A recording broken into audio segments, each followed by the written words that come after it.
Já não pode falar mais besteira. Tá. Tudo certo? Tudo certo, e você? Nervoso. Um pouquinho também. Faz tempo que a gente não faz. Parece que foi há muito tempo atrás. Não é? Não é? Uhum. E antes eu ficava duplamente nervoso, porque ficava ali, né, atrás, tentando resolver tudo, e nervoso do evento mesmo. Agora eu tô, acho que, triplamente nervoso. Porque agora eu vou falar, né? Uhum. O que vai acontecer. Ai, nem me fala. Mas aqui a minha internet está tudo certo. Então, se for... Mas eu acho que não vai dar ruim. Não vai. Júlia está entrando aqui. Vai dar tudo certo. Ana senha.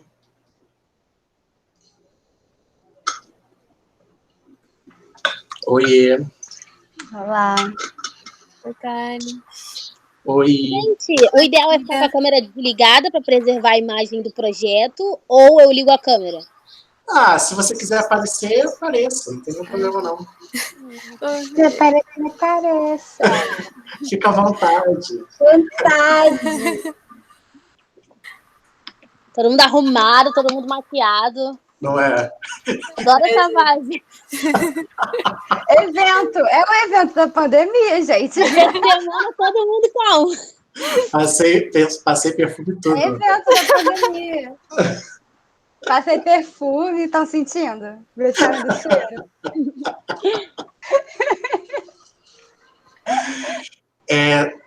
Ana Ceia e Júlia, deu para entender tudo? Tudo certo? Uma dúvida? Pra mim tá tudo certo. Tá. Ana Ceia, seu rosto tem que aparecer quando você fizer a pergunta, viu? Ixi, o meu computador não tem câmera. Tudo bem. Vai começar a entrar aqui o pessoal. Tá tudo tranquilo, né?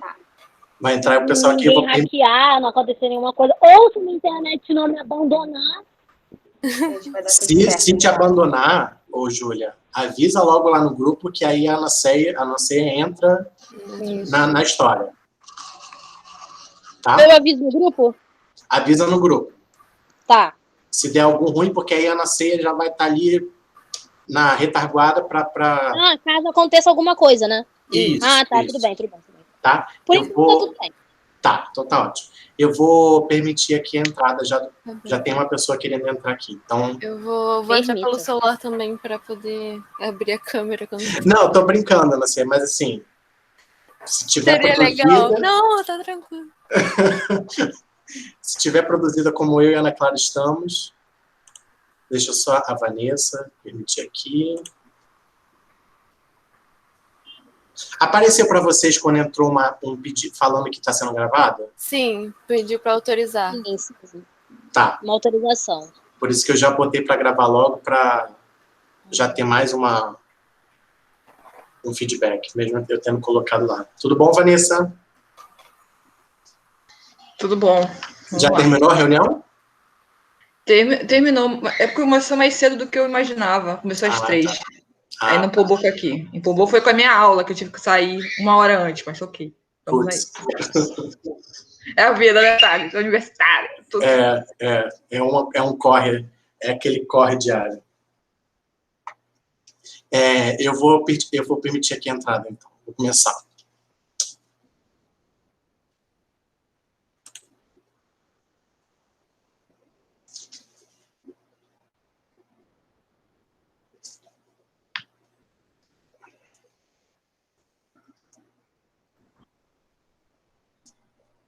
Olá. Boa tarde, quase noite. Boa tarde.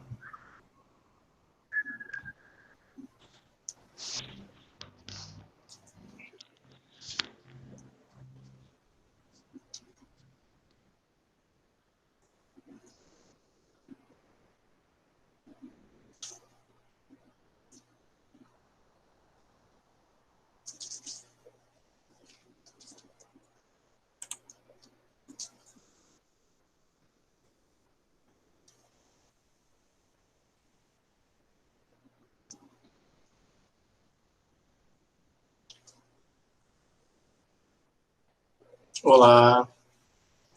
Olá, professor. Boa tarde, boa noite, né? Boa noite. Boa noite já. Tudo bom? Tudo bem, tudo tranquilo. Esperar o pessoal entrando aí. A Ana Clara, que está aqui, a mim que está ao meu lado, é a sua aluna aí, né? Na disciplina. Sim. Cine Dramaturgia 2. Maravilhoso. Isso. Thales, você vai me orientando, tá? Conduzindo, porque... Pode deixar. Eu procurei pensar em algo bem solto, né? Bem fluido, justamente para possibilitar essa conversa maior, essa troca. Claro, claro. Esse primeiro, o início, o primeiro bloco, a gente estruturou em 3 blocos, né? O primeiro bloco é mais essa sua apresentação inicial. O segundo, a gente preparou algumas perguntas para ensejar o debate. E a ideia é que nos 30, 40 minutos finais, a gente abra aí para o público que estiver participando fazer as perguntas, debater com a gente, enfim. Mas pode deixar que eu dou os caminhos, e qualquer dúvida também. Perfeito, tranquilo. Tá? E se por acaso alguma coisa acontecer de internet, que, né, estamos suscetíveis a esses problemas, eu passei meu número lá pelo e-mail, se você quiser, fique à vontade para... Certo, eu vou até aproveitar esses minutos iniciais, então, para fazer isso, enquanto a gente começa a prosa para valer. Tá ótimo.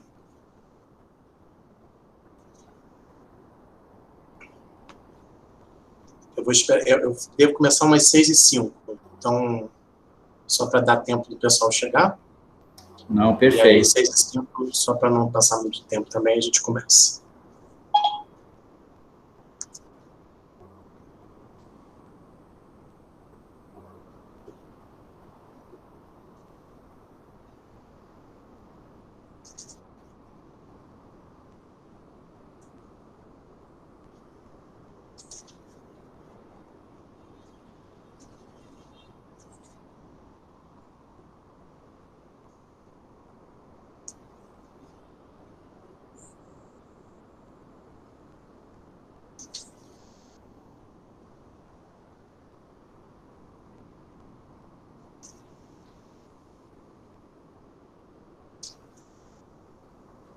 Certo, já mandei um oi lá, Thales, porque se ocorrer alguma coisa... A gente está em contato mais direto. Em contato direto. Ótimo.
Boa noite quem está entrando.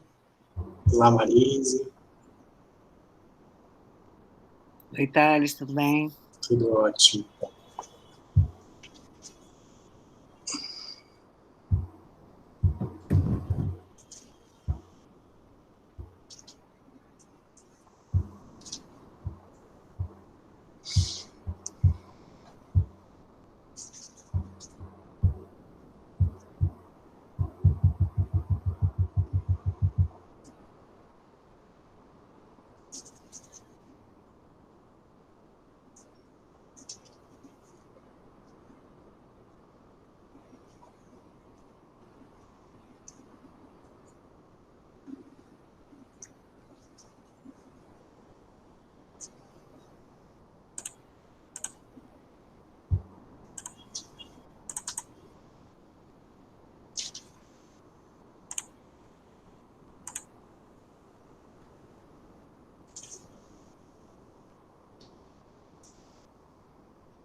Boa noite a todos e todas.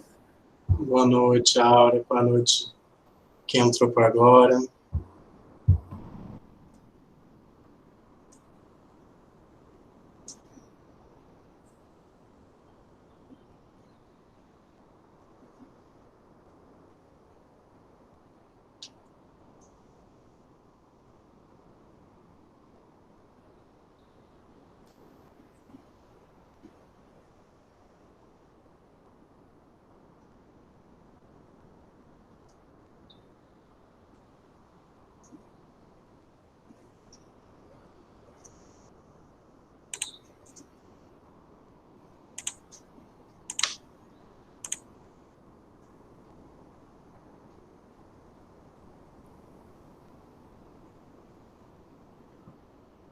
Boa noite, boa noite. Boa noite a todos. Esperar só mais uns 5 minutinhos para a gente começar, o pessoal está entrando aí.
Bom, acho que eu vou começar aqui, que aí aos pouquinhos eu vou dar uns primeiros passos aqui, umas primeiras ideias para o pessoal começar entrando aí, mas já vamos iniciar. Eu sou Thales Valora, eu coordeno junto com a professora Dolarice Duque, aqui presente, uma das janelinhas, que é coordenadora dos cursos de licenciatura da Escola de Belas Artes, o projeto de extensão Pluralidade Tangível, Arte e Educação e seus possíveis diálogos. Esse projeto tem como público 4 turmas do primeiro ano do ensino fundamental da Escola Municipal Osmar Paiva Camelo, da comunidade da Maré. E esse encontro de hoje faz parte de um superprojeto chamado Vamos Conversar, que tem como objetivo fomentar conversas sobre arte e educação. Hoje a gente tem a honra de ter um convidado super especial, ao qual eu também já agradeço de antemão a disponibilidade de estar aqui nessas próximas 1h30 conversando com a gente. E antes de a gente começar efetivamente, só alguns recadinhos. Assim que vocês entram, aparece a permissão de autorização, então eu ratifico que esse encontro está sendo gravado para fins de documentação do projeto.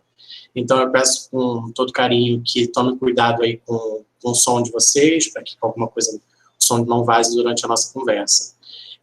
A segunda coisa que eu queria dizer é que a nossa conversa se estrutura em 3 blocos. O primeiro é uma apresentação inicial de 15 a 20 minutos, ou quanto tempo durar com o nosso convidado. O segundo bloco são perguntas formuladas pelo nosso grupo de extensão, previamente pensadas pelo nosso grupo. E o terceiro são perguntas do público. Ou seja, se tudo correr bem, desculpa, nos últimos 30, 40 minutos a gente abre as perguntas gerais. Então, assim que a gente começar o segundo bloco, vai ter uma chamada no chat, a janelinha aqui do Pluralidade Tangível vai iniciar a lista de ordem das perguntas, tá? Terceiro bloco. Então, acho que podemos começar, né? Hoje é o nosso 4º encontro desse nosso superprojeto. A gente já conversou sobre corpo, sobre grafite, sobre espaços culturais, e hoje a gente vai conversar sobre carnaval, todos esses temas, tentando dialogar com a arte e educação. E hoje a gente tem a honra de ter o nosso convidado aqui, o Leonardo Bora, que é artista, carnavalesco, professor dos cursos de artes cênicas da EBA. E aí eu deixo a palavra contigo para melhor se apresentar e iniciar nosso papo de hoje. Perfeito, obrigado, Thales. Primeiramente, agradecer o convite, dar boa noite a todos, todas aqui presentes para essa conversa. É muito bom quando, eu pelo menos gosto muito, quando sou convidado para participar de encontros nesse formato, né, que é menos uma exposição, menos uma palestra, e mais uma conversa, uma troca, né, e a partir desse espírito da roda de conversa, os apontamentos, o texto vai se costurando naturalmente, né, uma ideia vai levando a outra. É impressionante como as conexões vão aparecendo. Então, apenas reforçar esse agradecimento. Conheço algumas pessoas que estão aqui, outras não, então, né, só dando continuidade a essa apresentação, me chamo Leonardo Bora, sou professor substituto do curso de Artes Cênicas da Escola de Belas Artes da UFRJ, para as habilitações em cenografia e indumentário. Então, dou aulas para futuros cenógrafos e figurinistas. E sou mestre e doutor em teoria literária, ciência da literatura, pela UFRJ. E indo um pouquinho mais atrás, né, lá nas graduações, as minhas formações são em letras, português, inglês e direito. Então, aparentemente, é uma trajetória acadêmica tortuosa, não muito linear, mas é um pouco isso mesmo, que já revela de antemão uma característica muito comum do trabalho artístico com as escolas de samba em específico, que é a ausência de uma trajetória única, a ausência de um único caminho a ser percorrido em termos acadêmicos, em termos de pesquisa, para se trabalhar como carnavalesco, que é a minha ocupação, a minha função, se é que se pode dizer assim, né, o meu papel social, artístico mais evidente, né, porque além de outros trabalhos com artes, ilustração, pintura, o trabalho enquanto carnavalesco é aquele que não apenas mais ocupa o meu tempo, como a criação como um todo.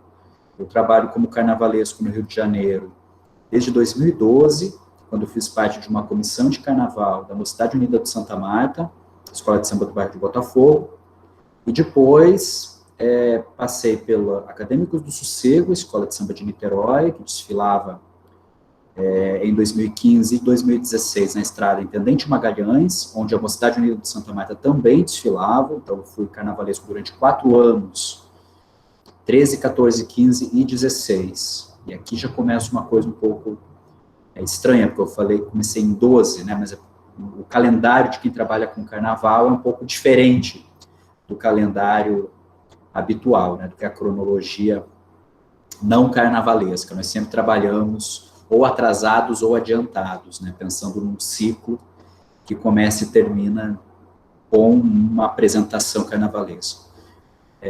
Então, exerci essa função sempre em parceria, né, nunca sozinho, durante 4 anos, no contexto dos desfiles da Estrada Intendente Magalhães, e nos anos de 2018 e 2019, fui carnavalesco junto ao Gabriel Haddad, da Acadêmicos do Cubango, no grupo de acesso. Antigamente era chamado de grupo de acesso, agora é Série A ou Série Ouro, né, mas seria o segundo grupo das escolas de samba que desfilam na Marquês de Sapucaí, e desde o último ciclo carnavalesco, 2020, sou um dos carnavalescos da Acadêmicos do Grande Rio, Escola de Samba do Grupo Especial, divido a função com o Gabriel Haddad, e estamos preparando para o próximo carnaval, tudo indica 2022, à frente da agremiação de Duque de Caxias pelo 2º ano consecutivo.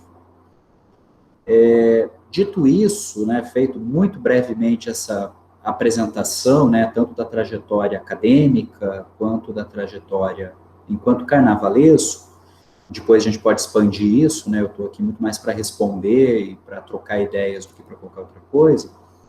Eu vou começar a extrair, né, a pensar algumas palavras, e esse olhar eu trago muito da literatura, né, da análise literária, que palavras que já apareceram nessa minha rápida apresentação e que ajudam a gente a começar uma breve problematização, assim, 15, 20 minutos, como o Thales falou, para depois a gente seguir para os outros blocos.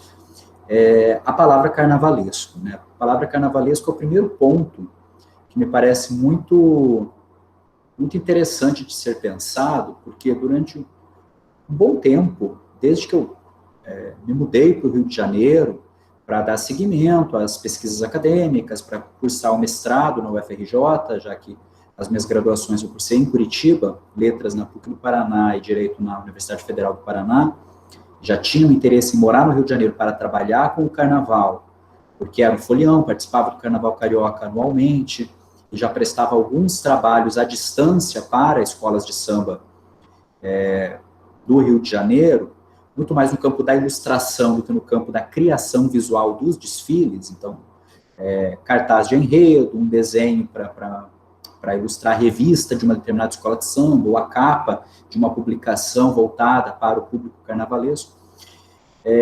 Durante um bom tempo, essa palavra me parecia naturalizada, né? Tanto eu quanto meus interlocutores, amigos, pessoas que trabalham com o carnaval, utilizavam esse vocábulo, né, essa expressão carnavalesco de maneira muito tranquila.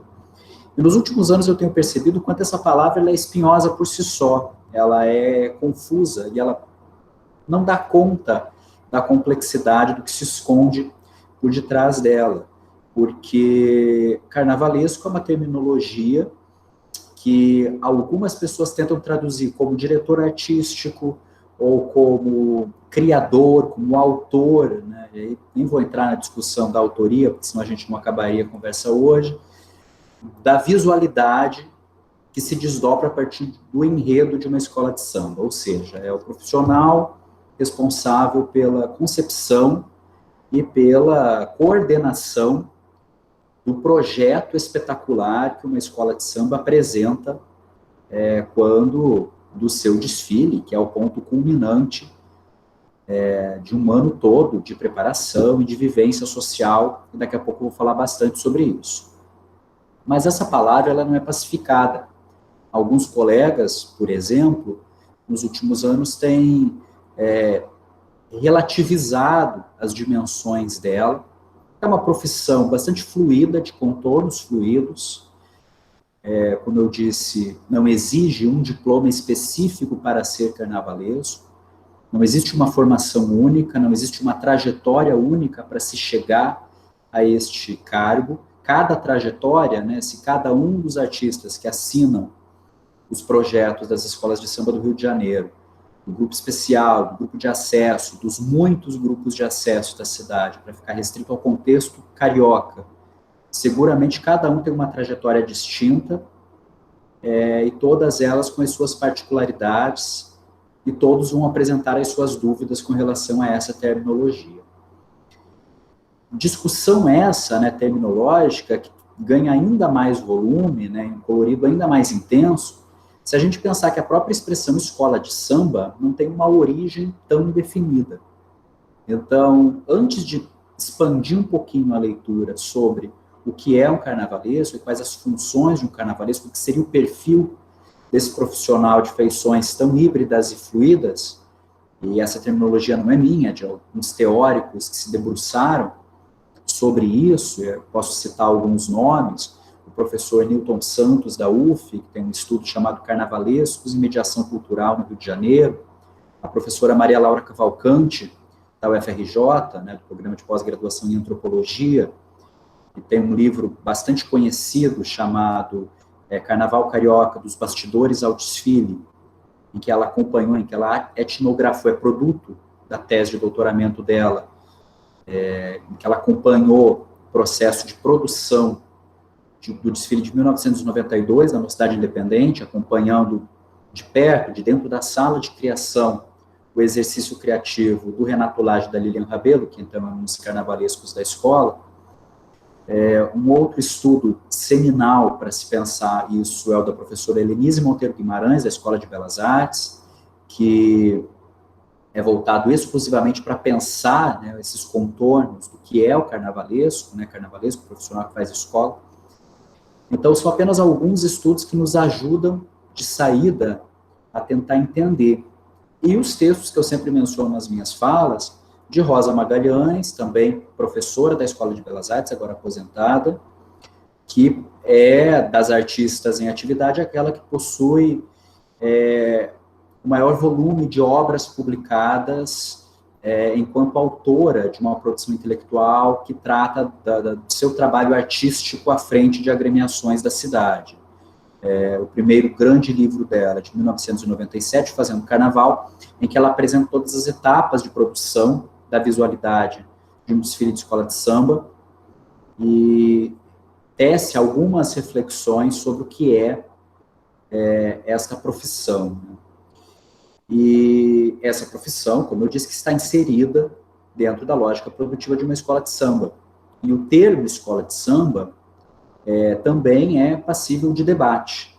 O professor Luiz Felipe Ferreira, do Programa de Pós-Graduação em Artes da UERJ, ele tem um texto que compõe a coletânea chamado Escritos Carnavalescos, publicado em 2012 pela editora Aeroplano. Um desses textos, né, que compõe esse livro se chama O Mistério das Escolas de Samba, um diálogo evidente com o mistério do samba, em que ele tece alguns apontamentos sobre as possíveis origens desse nome, que é algo muito interessante para a gente pensar já de sair dessas relações entre escola de samba e educação, né? Afinal de contas, está tudo no mesmo campo semântico. É interessante, né? Porque quando a gente fala carnaval, educação, preciso também deixar registrado aqui de saída que muito da minha fala, ou quase a totalidade dela, vai dizer respeito ao meu trabalho, né, minha área de atuação de pesquisa, né, minha atuação enquanto pesquisador, que desde as graduações já pesquisava escola de samba, já pesquisava enredos de escola de samba, enquanto textos, enquanto narrativas, que podem desdobrar reflexões, que podem fomentar pesquisas. No caso da minha pesquisa em Direito, eu refletia sobre alguns conceitos, né, dos estudos dos direitos humanos a partir de narrativas de enredo do Joãozinho 30, em diálogo com uma obra do Lewis Carroll, Alice no País das Maravilhas, né, Joãozinho traduz essa narrativa literária para um enredo de escola de samba, em 1991, o Alice no Brasil das Maravilhas. No mestrado, dei seguimento a essa pesquisa, pensando em enredos de Rosa Magalhães, e no doutorado, analisei a obra toda dela, olhando principalmente para a narrativa, né, para o caráter dela enquanto narradora. Então, por que eu estou falando isso, né? Porque em todas essas pesquisas, essa reflexão sobre o que se esconde por trás das palavras, né, da terminologia inicial, que às vezes se mostra pacificada ou naturalizada, já era algo muito intenso, já era algo muito incandescente. E é assim com a terminologia escola de samba. Por isso que, quando às vezes eu falar carnaval, subentende-se escola de samba, acaba sendo uma coisa meio parte pelo todo, né? Uma espécie de vício, de dificuldade que nós, pesquisadores e trabalhadores de escola de samba, às vezes temos. A gente tende a generalizar. E é preciso deixar isso registrado, porque é óbvio que quando se fala em carnaval em sentido amplo, se a gente pensar apenas numa cidade tão múltipla como o Rio de Janeiro, são dezenas, centenas de manifestações carnavalescas, todas elas ricas, complexas e que podem gerar estudos das mais diversas áreas. A gente pode pensar nos blocos da Sebastiana, nos blocos menos institucionalizados, nos grupos de bate-bolas, nas turmas de bate-bolas, em manifestações de clube, na história do carnaval, em manifestações que já desapareceram por um ou outro motivo, o corso, as grandes sociedades, os ranchos, e por aí vai, né? Então, quando eu falo escola de samba, é apenas um pedaço disso, desse arquipélago, né? Apenas uma ilha de conhecimento em meio a tantas outras. E esse termo escola de samba, só retomando, né, a reflexão lá do professor Felipe Ferreira, ela é bastante ambígua, é difícil encontrar uma origem, porque o termo, a expressão já circulava antes mesmo do primeiro desfile oficial das escolas de samba, que ocorre num ano-chave para a gente pensar o carnaval da cidade do Rio de Janeiro como um todo, que é o ano de 1932. Nesse ano ocorre o primeiro desfile oficial das escolas de samba, com o apoio do jornal Mundo Esportivo. Ocorre o primeiro baile do Teatro Municipal do Rio de Janeiro, uma tradição que duraria até a década de 1970, e é o ano em que passa a reger os festejos da cidade o primeiro programa oficial da Prefeitura da cidade do Rio de Janeiro, em parceria com instituições privadas, já visando a divulgação do Carnaval da cidade do Rio de Janeiro em todo o mundo. Então, é o início de uma longa tradição, que perdura até hoje, do Carnaval também ser pensado enquanto grande evento turístico, né, para atrair pessoas e, obviamente, receita para o município. E esse nome, então, ele está envolto em mistérios, porque os concursos de samba de enredo que ocorriam antes, né, desse concurso oficial de 1932, do qual temos muito poucos registros, não temos imagens consistentes, não temos narrativas muito sólidas sobre como eram essas apresentações, a terminologia escola de samba já circulava. Fato é que em 1939, portanto, poucos anos depois da oficialização do concurso, a expressão escola de samba não só já era corrente em toda a imprensa da cidade, como já se autoafirmava nos próprios desfiles, em alguns desfiles de caráter metalinguístico, que é o caso da apresentação da Portela, desse ano de 39, com o enredo Teste ao Samba, que é, por alguns pesquisadores, bastante pioneiro, que seria o primeiro ano em que uma escola se apresentou com todos os componentes, utilizando fantasias integradas ao enredo. E até então, as coisas eram bastante fluídas, uma escola podia se apresentar com mais de uma música, ou seja, mais de um samba, que não necessariamente era samba de enredo, como conhecemos hoje, que é uma expressão patrimonializada, né, foi patrimonializada a partir do dossiê das matrizes do samba carioca, né, uma iniciativa do Museu do Samba, em 2007. Uma escola não necessariamente precisava apresentar a integralidade dos seus componentes, vestindo roupas, né, fantasias, condizentes com aquilo que era cantado. Então, tudo era muito mais fluido. Curioso que uma das primeiras obrigatoriedades é a aula de baianas, que, mesmo não sendo um quesito, não é avaliada pelo corpo julgador, é um fundamento. E aí começa a gente também a pensar uma outra dimensão disso que estamos falando, de escola de samba, que são os seus fundamentos, na terminologia de alguns colegas pesquisadores, como Vinícius Natal, doutor pela UERJ, pela UFRJ, aliás, orientando, né, de Maria Laura Cavalcante, expressão das culturas negro-populares cariocas, né. As baianas, né, a aula de baianas expressa esses fundamentos que muito dizem das raízes ancestrais de cada agremiação carnavalesca da cidade do Rio de Janeiro, que possui seus fundamentos, cujas quadras, em outros tempos, eram chamadas de terreiros. Então, esses fios que unem, né, que tecem relações muito íntimas com o panteão afro-ameríndio, nos termos do Luiz Antônio Simas, que eu vou mencionar daqui a pouquinho, um pouquinho mais, e todas as cosmogonias afrodiaspóricas. Esse panorama inicial, né, que eu falei, a partir de algumas anotações aqui que eu fiz apenas para provocar uma reflexão inicial, muito dizem dos muitos saberes que, historicamente, já na década de 1930, lá atrás, eu mencionei Paulo da Portela, mencionei as apresentações de 32, já ajudavam a compor um certo imaginário em torno das escolas de samba, que viria a se desdobrar nas décadas subsequentes, até culminar nos mega espetáculos televisionados, transmitidos para o mundo todo, que paulatinamente foram colocando em evidência a figura central do carnavalesco, enquanto essa função centralizadora, que acaba não apenas definindo, né, conduzindo a criação visual de um desfile, mas também assinando a autoria das narrativas e opinando em outros fundamentos, em outros segmentos. Às vezes, opina na comissão de frente, no bailado do casal universitário porta-bandeira, na batida da bateria, essa imagem meio cristalizada que muita gente tem, e que, obviamente, é bastante problemática e precisa ser debatida, precisa ser desconstruída, lida a contrapelo, até porque não há um padrão único, como eu já disse. Então, é interessante pensar na cadeia de saberes que se estabelece dentro de qualquer agremiação carnavalesca, para além da dimensão espetacular, em termos históricos, em termos fundamentais, né, de fundação, de fundamentos, o caráter de mediação que todas as pessoas envolvidas nas funções criativas de uma escola de samba exercem.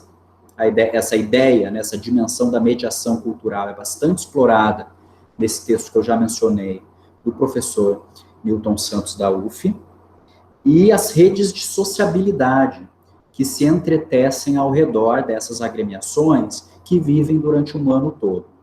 É preciso que se diga que, quando se fala em escola de samba, eu não estou falando apenas de desfile de escola de samba. Essa redução, que também muitas vezes ocorre, bastante potencializada pela dimensão espetacular, que é um dos pontos de análise mais interessantes das reflexões da professora Maria Laura Cavalcante, que pensa a dita primazia do visual, é apenas um ponto, né, num ano todo, um ciclo anual de eventos, de interações sociais, de redes, que vão se entretecendo no corpo social de uma escola de samba. Por isso mesmo, quando o Thales disse para eu indicar algum material, eu fiquei pensando bastante, porque há alguns documentários disponíveis no YouTube, de fácil acesso, que até posso mencionar, que se ocupam de dizer isso, né, de mostrar aquilo que a Rosa Magalhães fez no Fazendo Carnaval, que é mostrar um ano todo de processo de carnaval, né, desde o término de um desfile. A gente costuma dizer isso, né, quase um clichê, um desfile começa quando o outro termina, né, na semana da quarta-feira de cinzas, às vezes antes mesmo do desfile das campeãs, os profissionais já estão trocando de agremiações, e algumas escolas já estão anunciando o enredo, e já começou a vida anual do próximo ciclo, que no contexto contemporâneo está totalmente diferente devido à pandemia, né? Então a vida social das escolas se viu precisou, né, se repensar e ainda está se reestruturando, né, se reorganizando neste contexto tão difícil que ainda estamos enfrentando. Não fosse o contexto pandêmico, é fato que ao longo de um ano inteiro, ao longo de todo o ano de 2020, qualquer uma das agremiações da cidade do Rio de Janeiro, do primeiro ao último grupo, eu mencionei os desfiles da Estrada Intendente Magalhães, mas não falei em números, né? Intendente Magalhães desfilam mais de 50 agremiações carnavalescas.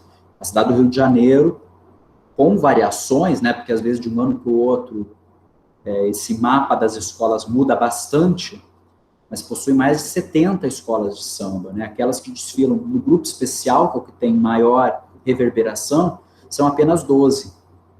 E essas agremiações dizem de diferentes localidades da cidade, diferentes geografias, de diferentes histórias, de diferentes memórias e de diferentes relações com corpos sociais muito complexos. Que daí a ideia de rede de sociabilidade, né, tão presente nessas pesquisas que eu mencionei.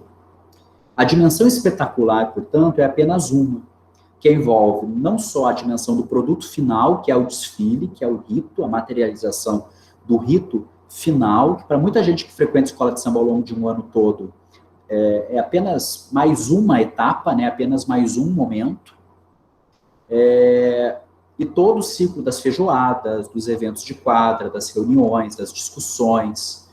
Agora, no contexto pandêmico, as quadras foram grandes centros, né, de distribuição de cesta básica, de serviço social, de confecção de máscaras, e de eventos de natureza não recreativa também. Para além dessa dimensão espetacular última, o produto que gera registro, que a gente pode acessar os vídeos, né, e ver o desfile da Escola de Samba X no ano tal, existe a dimensão do fazer. E essa dimensão do fazer, que se dá nos ateliês e nos barracões, são os termos que a gente utiliza no cotidiano de produção de uma escola de samba, são dimensões também multifacetadas, bastante complexas, que falam também das tantas tensões e das tantas contradições que a gente observa dentro dessas tantas cadeias produtivas e tantas redes sobrepostas. Apenas para mencionar um dado histórico, né, um momento histórico, que pode até aparecer depois, quando a gente expandir a conversa, muito se fala da Revolução Salgueirense, de 1960, iniciada em 1960, né, um movimento estético que, à frente da Acadêmicos do Salgueiro, tradicional escola de samba da Tijuca, né, vermelha e branca da Tijuca, deu início a uma mudança dos paradigmas visuais e narrativos do que era uma apresentação de escola de samba. Revolução essa, muitas vezes associada a um nome central, Fernando Pamplona, mas é preciso que entendamos, né, que ela teve início a partir de uma grande comissão de carnaval. Né, Fernando Pamplona, Arlindo Rodrigues, Marie-Louise Neri, Dirceu Neri, Milton de Sá, todos, de alguma forma, conectados à Escola de Belas Artes, ao Teatro Municipal, aos fazeres teatrais, né, essa grande tradição de cortejos e de produção de cenografia na cidade do Rio de Janeiro, que deram início a uma sequência de narrativas nessa escola que olhavam para personagens à margem da história oficial brasileira e que buscavam uma tradução visual não presa aos paradigmas estéticos que até então dominavam as apresentações, muito baseados numa estética de corte, figurinos, né, de Pamplona nomeava como Luís XV. E aí tem início uma tradição de pesquisa de materiais ditos alternativos, de desconstrução de materiais, um trânsito muito intenso com profissionais da Escola de Belas Artes. Isso que eu estou falando é o que a historiografia, a bibliografia tradicional carnavalesca registra a exaustão. Né? É um momento bastante celebrado, bastante debatido, bastante revisitado nas apresentações. Hoje, felizmente, temos pesquisas que leem esse movimento histórico também a contrapelo. Eu quero dizer com isso, também observando os apagamentos inevitáveis que um movimento revolucionário, ou qualquer outro, provoca. Né? Outros artistas que também estavam propondo diálogos diferentes e outras narrativas que acabaram um pouco eclipsados pela dita Revolução Salgueirense, né, que é o termo corrente. Mas para a bibliografia carnavalesca é um momento histórico bastante relevante, bastante estudado. Movimento esse muito associado àquela expressão, né, que também está cristalizada na bibliografia carnavalesca, que se refere à dita invasão da classe média nas escolas de samba. É um momento em que as escolas começam a se abrir mais. Estou falando de 59, 60, 61, no começo da década de 60. E a estrutura, né, do gênero samba-enredo começa a passar por algumas mudanças sensíveis, e a própria organização, a própria logística das próprias escolas de samba. E essas escolas de samba hoje, já encaminhando um pouquinho para o final, né? Eu entendo, enquanto pensador, né, enquanto pesquisador, e também enquanto fazedor, enquanto alguém que assina carnavais, que está lá em trânsito entre os ateliês, os barracões, meio que ocupando diferentes funções, né, entendo elas na terminologia do Luiz Antônio Simas, do Luiz Rufino, de alguns pensadores que estão sempre tentando pensar outras epistemes, né, enquanto uma grande encruzilhada, né? Eu vejo as escolas de samba enquanto esse espaço de produção do conhecimento incessante, e por isso também, muito dessa fala inicial não teve nenhuma pretensão em tentar simplesmente enquadrar de maneira um pouco mais didática, um sentido didático mais convencional, né? Pensar possíveis formas de se trabalhar pedagogicamente os sambas de enredo, as narrativas de enredo, em parte porque não foi muito meu espírito ao longo das minhas pesquisas, né, então nem teria tanta propriedade para falar sobre isso, e também porque me parece que hoje, né, nesse movimento muito embebido, né, da teoria decolonial, em diálogo com a antropologia, né, com os estudos etnográficos, com a profusão de canais que estão pensando o carnaval para além, né, do monopólio televisivo que transmite os desfiles, então buscando outras formas de se traduzir o desfile, de se pensar o desfile ao longo do ano todo, mais do que nunca se debate o papel das escolas de samba enquanto organismos vivos que são produtores de infinitos conhecimentos, de múltiplos saberes, de múltiplas epistemes, né, de múltiplas formas de se ver, ou, para eu que já fiz um enredo sobre Manuel de Barros, transver o mundo, e pensar outros pontos de contato, outras formas, né, de atuação, talvez híbridas, talvez fluídas, com disputas, com contradições, inúmeras contradições. Seguramente elas vão aparecer, eu vou poder expandir um pouquinho a reflexão sobre isso na sequência. Então, diante desse cenário tão tenso, né, de discursos, tensões, negociações, e agora, no contexto pandêmico em específico, incertezas, eu queria situar essa fala inicial, né, tentando, primeiramente, problematizar um pouquinho o que é a figura do carnavalesco, sem apresentar nenhuma resposta, porque nem eu sei, destacando que muito da minha fala vai acabar tomando carnaval enquanto sinônimo de escola de samba, por ser a minha atuação, né, enquanto carnavalesco e parte da minha pesquisa, o que não quer dizer que a gente não possa expandir para pensar outras manifestações carnavalescas tantas, e aí eu posso não ficar nem restrito ao Rio de Janeiro, mas pensar tantas outras manifestações carnavalescas do Brasil e do mundo, e pensar a ideia de escolas de samba nessa dimensão histórica, a começar pelas dúvidas, pelas hipóteses que circundam o nome e a autoafirmação dessas agremiações, lá nos anos, né, na década de 1930, antes do primeiro concurso oficial, nos primeiros anos depois, o caráter de mediação que líderes como Paulo da Portela exercitaram, que os carnavalescos contemporâneos continuam exercitando, a diversidade desse cenário, que muitas vezes não é enfocada pelos veículos oficiais que cobrem o carnaval, né, por essa imagem mais genérica que a gente pode ter de escola de samba apenas enquanto produto, e o contexto contemporâneo, marcado por tantos debates, por tantas incertezas, a começar pela revisão da bibliografia até então cristalizada, que é o caso da própria Revolução Salgueirense. Esse momento que agora está completando 60 anos, está ocorrendo uma belíssima exposição virtual em vários módulos, chamada SAL 60, que está muito também dialogando com esse espírito, né, celebrando esse momento de tanta efervescência cultural, de mudança de paradigmas, narrativos, estéticos e tal, que ajudou a redefinir o que é uma escola de samba contemporânea, e a própria figura do carnavalesco, berço de Joãozinho 30, de Rosa Magalhães, de Maria Augusta Rodrigues, mas também um momento que estava prenhe das suas contradições, a começar pelas relações históricas das escolas de samba com a Escola de Belas Artes. Então, ambas escolas, mas transitando por territorialidades diferentes, com atores sociais diferentes e com muitos dilemas, daí a ideia de encruzilhada, que me parece ser o caminho, né? O ponto de partida, o ponto de chegada, para se chegar a uma reflexão que envolva o que é, afinal de contas, a vida social de uma escola de samba, o que é o samba, e o que é o fazer carnavalesco, dentro desse amplo mapa dos tantos carnavais do nosso país, pensando o carnaval enquanto produção de conhecimento.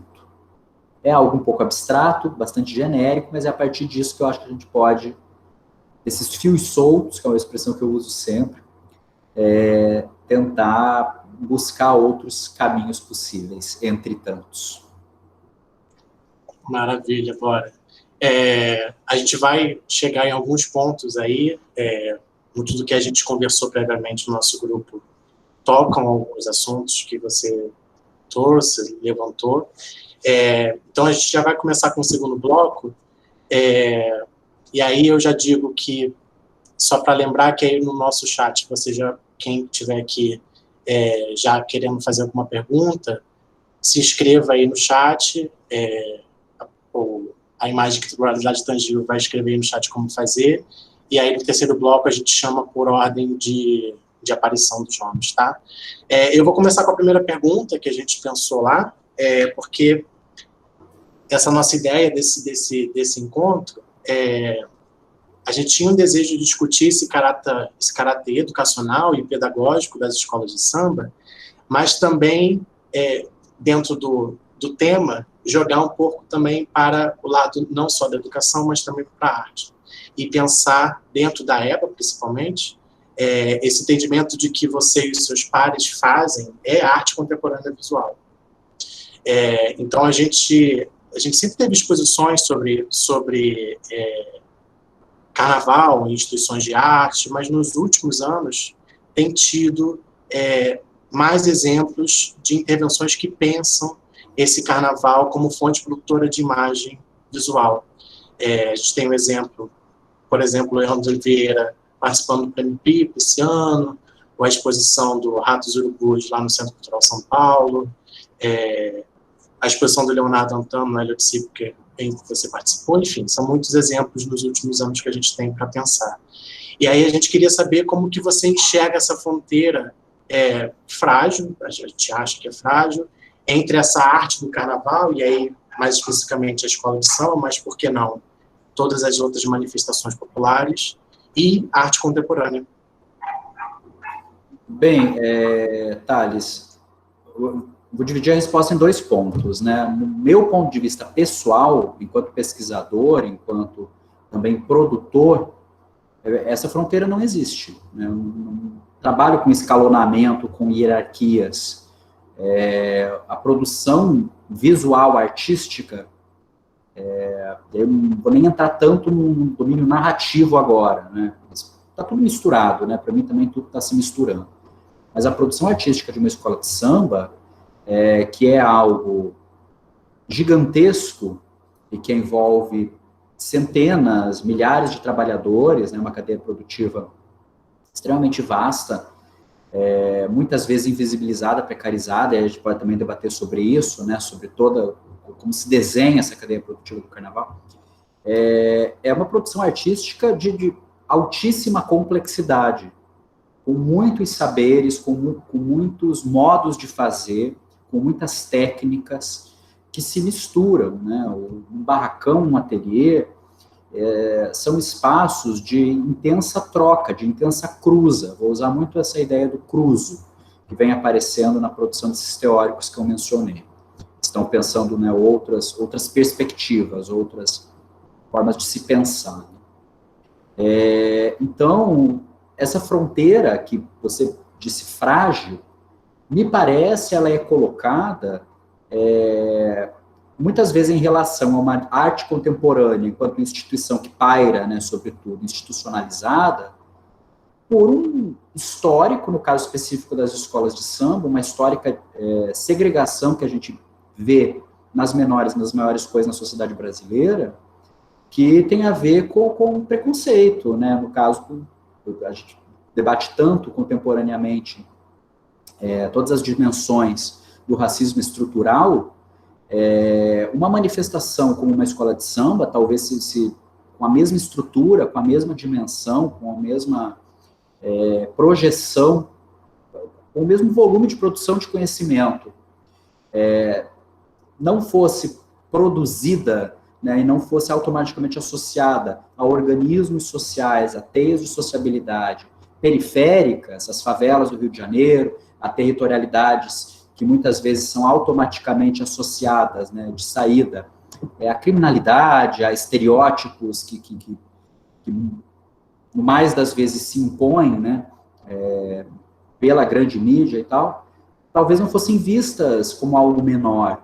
Muitas vezes nós, enquanto trabalhadores do carnaval, enquanto amantes do carnaval, enquanto pessoas que crescem, né, entendendo, aprendendo com as escolas de samba, organizando em seus sistemas simbólicos a partir das escolas de samba, que é o meu caso, a gente precisa o tempo todo meio que justificar o que a gente faz. Isso é muito desgastante, né?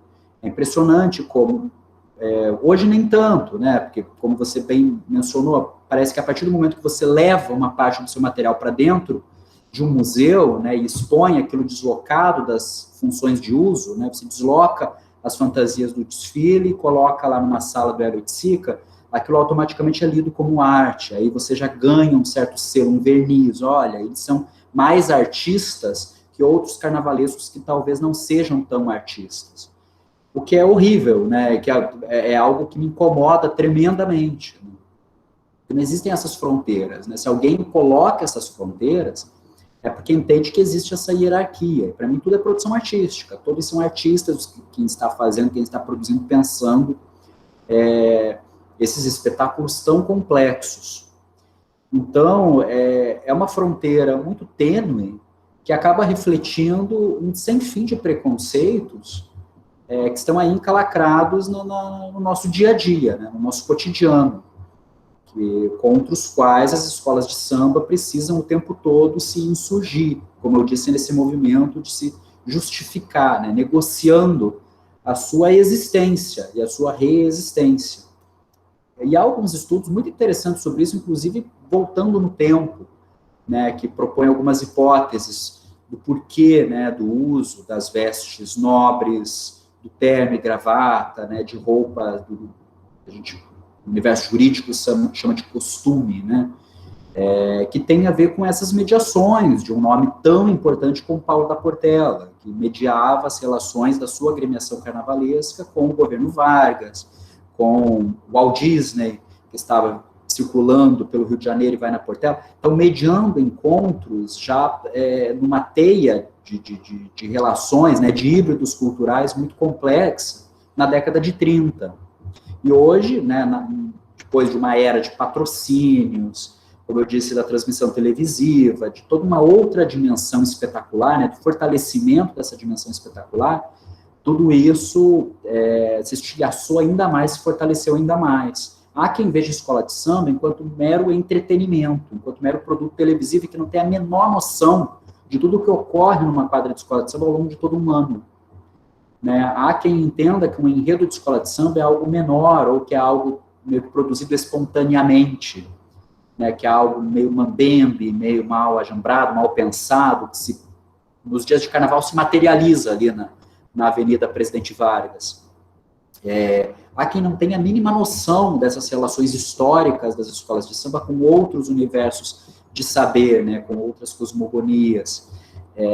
Há quem nunca tenha pisado num barracão de escola de samba, né, quem dera todo mundo um dia conhecesse a complexidade do que ocorre lá dentro, as tantas trocas de saberes. Então, estou falando isso porque essas relações, né, principalmente com o universo da arte contemporânea, são turvas a partir desse ponto de vista outro, que tende a, historicamente, partir do pressuposto que existem hierarquias, né? Que existe uma arte que é mais arte que as outras. Mais artes por quê? Né? Que valores esse conceito tão abstrato, né, e genérico de arte contemporânea engloba, que não podem ser aplicados a uma escola de samba. Né? Por quê? E o que define isso? Né? Essa discussão em torno do termo carnavalesco passa diretamente por isso, né? Porque muitas vezes existe uma certa divisão. Carnavalesco é uma outra coisa, né? Como se o carnavalesco não fosse artista. O carnavalesco é uma outra categoria, é um limbo, é um vão, um vácuo, né? E, como eu disse, não tenho nenhuma resposta pronta, não quero nem encerrar nenhuma ideia, mas mais do que isso, acho que a minha contribuição é um pouco nesse sentido, é apresentar qual é o meu ponto de vista, né? Qual é o meu pensamento. E para mim essas hierarquias, essas fronteiras são muito frágeis, como você mencionou, e colocadas por um olhar outro, né? Que não é o meu caso. Tenho certeza que não é o caso de muitos colegas carnavalescos que também trabalham, e a duras penas, né, a cada possibilidade de encontro, estão aí para tentar desconstruir essas hierarquias, né, essas visões tão preconceituosas. Com certeza. Com certeza. Eu não vou prolongar sobre isso, porque a gente tem umas outras perguntas, o pessoal já está fazendo perguntas aqui. Para a gente fazer girar aqui, eu vou pedir para que a Ana Clara faça a próxima pergunta, por favor. A Ana Clara é uma das nossas extensionistas. Olá, boa noite a todo mundo. Boa noite, Léo, tudo bom? Tudo bem. Então, a gente queria saber, porque você faz parte do grupo agora que nomeia uma nova geração, né, do que a gente chama de carnavalesco. E uma geração que de 10 anos para cá tem movimentado bastante o circuito e trazido novos ventos, né, novos ares, assim. E dentro dessa nova geração, tem aqueles que pensam com mais intensidade a estética do desfile estar subordinada à narrativa. Preza pela comunicabilidade, assim, sobretudo para os que assistem presencialmente. Como se dá esse processo e como você enxerga as críticas que são feitas a desfiles que são lindos visualmente, mas que ninguém entende nada do que está sendo contado? Discussão complexa. A começar por essa terminologia, né? A dita nova geração. É interessante, né? Porque ela é heterogênea, né? Uma construção que já se cristalizou para nomear um movimento de mudanças um pouco mais intenso que ocorreu ali a partir de 2015, talvez, 2016, centralizado em algumas figuras, né, que ganharam uma posição de centralidade muito grande nesse processo, nesses últimos 5 anos, o caso do Leandro Vieira já mencionado aqui, mas essa nova geração inclui nomes que já estão aí no mercado há décadas, que já passaram por diversas funções dentro de uma escola de samba, já foram assistentes durante anos, possuem perfis completamente diferentes, idades diferentes. Então, mesmo se fosse em termos geracional, de ser todo mundo meio parecido em termos etários, ela já é completamente heterogênea. E traz no bojo também uma série de contradições, é uma nova geração de homens fazendo carnaval, né? É impressionante o quanto o meio da produção do carnaval, da assinatura, né, enquanto carnavalescos, reflete um machismo que, se comparado àquela comissão da Revolução Salgueirense, ou da célebre Comissão de Salgueiro de 71, que tinha Rosa Magalhães, Lícia Lacerda, Maria Augusta Rodrigues, causa um incômodo e um estranhamento muito grande. Por isso que eu não gosto muito dessa terminologia nova geração. Eu acho que ela já nasce com alguns vícios, sabe? Ela já nasce expressando algumas velharias que precisam ser questionadas, né? Que precisam ser apontadas. Hoje, há um grande debate também sobre o baixíssimo número, no contexto da Sapucaí, porque quando a gente vai para Intendente, o cenário é mais heterogêneo, né? De carnavalescos pretos. E é um debate que tem ganhado um volume muito intenso. Só não vou me alongar muito, né, nessas discussões para não perder muito o fio da meada. Dentro desse contexto, né, heterogêneo e de contradições, né, que já nasce contraditório, que já nasce prenhe de pontos espinhosos, né, que já nasce um pouco cactáceo, nesse sentido de ter espinhos muito intensos, essa discussão sobre a visualidade, me parece que ela vem ganhando muito volume em fóruns de discussão.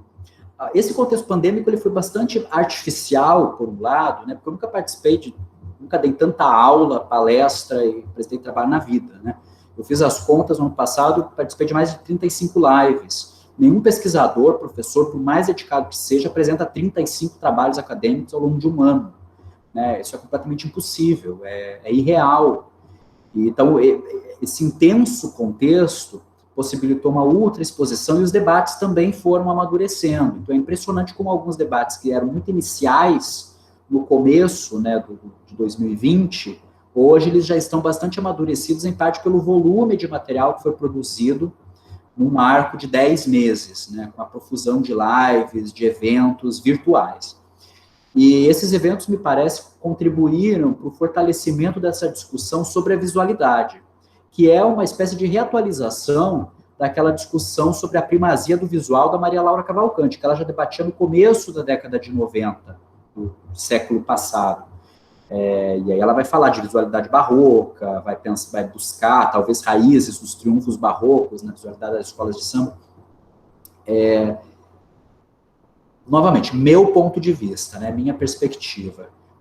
Escola de samba é discurso, né, a apresentação de uma escola de samba é uma festa, tem essa dimensão recreativa, é um rito, tem as suas raízes ancestrais muito profundas, ligadas aos ritos afro-ameríndios, não à toa pedimos licença, não à toa toda a escola tem o seu acompanhamento espiritual. Uma escola de samba também é um espetáculo, né? Eu sempre falo também, porque definitivamente não é a perspectiva que eu utilizo de pensar apenas enquanto produto visual espetacularizado, e é um grande discurso, né? Essa dimensão do discurso eu debato muito com o Vinícius Natal, que já mencionei aqui, que tem um canal muito interessante para quem quiser se aprofundar nessas discussões, que se chama Pensamento Social do Samba. Ele vem participando de vários cursos, junto a alguns nomes muito interessantes da contemporaneidade para pensar todos esses pontos que eu estou apenas jogando aqui. E um desfile é um discurso, né? Toda a narrativa expressa uma visão de mundo, expressa uma forma de se pensar, e uma das grandes qualidades, me parece, desse espetáculo tão múltiplo que as escolas de samba apresentam anualmente é a diversidade. Então, eu não estou aqui para defender apenas um padrão, para dizer, olha, este é o desfile que eu julgo correto, até porque essa ideia de certo e errado não está nem entrando muito no meu sistema aqui. Agora, eu, enquanto produtor, enquanto pensador, né, valorizo muito a narrativa, né, o discurso, mais do que talvez uma ideia pré-estabelecida, pré-concebida do que é belo, do que é bom em termos de visualidade carnavalesca. A gente vive quase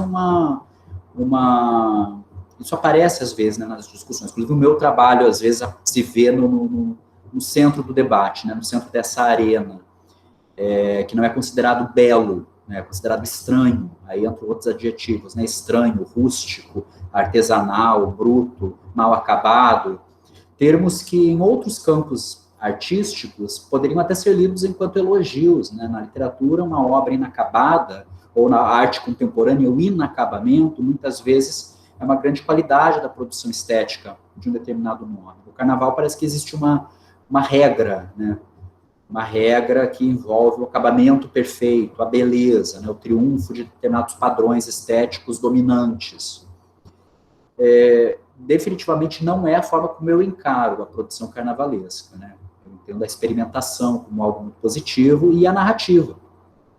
Tanto que o Vinícius, às vezes, ele levanta a ideia de que talvez nós estejamos saindo da era da primazia do visual e caminhando novamente para a primazia do discurso, da discursividade, né? Quando a narrativa, quando que as escolas de samba têm para falar, né, e para sentir, né, porque essa fala ela envolve todos aqueles que estão ali, não só participando, né, do desfile, enquanto componentes, enquanto desfilantes, que estão dentro do corpo da escola, mas quem está assistindo no caso da avenida, né, não apenas pela TV, enquanto produto pasteurizado, editado, que passa por uma série de filtros, né? Mas quem está vivendo aquele impacto na hora, ali na avenida, no aqui e agora, né? Daquele momento. E essas pessoas, é óbvio, elas são impactadas pelo que está acontecendo na avenida. É muito a forma como eu e Gabriel pensamos os nossos desfiles. Quando a gente pensa as nossas narrativas, a gente quer primeiro dialogar com a comunidade da escola, né, com a memória da escola, e pensando já um desfile que precisa ocorrer enquanto rito, enquanto ato naquele momento, né? Se depois ele vai sobreviver no tempo, a gente não tem como saber. Pode ser que daqui a 10 anos, né, meio que se cristalize que um desfile, né, nosso da Cubango, ou o último desfile da Grande Rio, sei lá, nem não era bom, não sei. Né? A gente não sabe como esse crivo do tempo vai avaliar a nossa produção. Mas é muito para ocorrer ali na hora, enquanto ato poético, né, e político.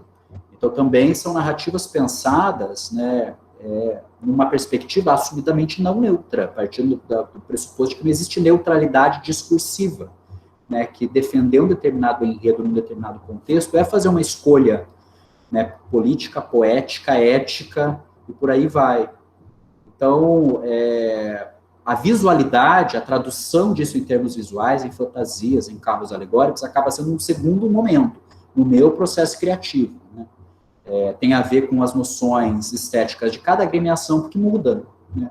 O padrão estético do que é belo para Portela pode ser diferente do que é belo para o Salgueiro, pode ser diferente do que é belo para Mangueira, porque são histórias totalmente diferentes, são referenciais estéticos diferentes, e por aí vai.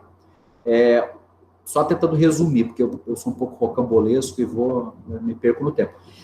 Definitivamente eu não me deixo guiar, e acho que a gente não deveria pensar apenas nessa dimensão de um belo único, ou, né, essa primazia do visual dissociada do discurso, da narrativa, o belo pelo belo, né?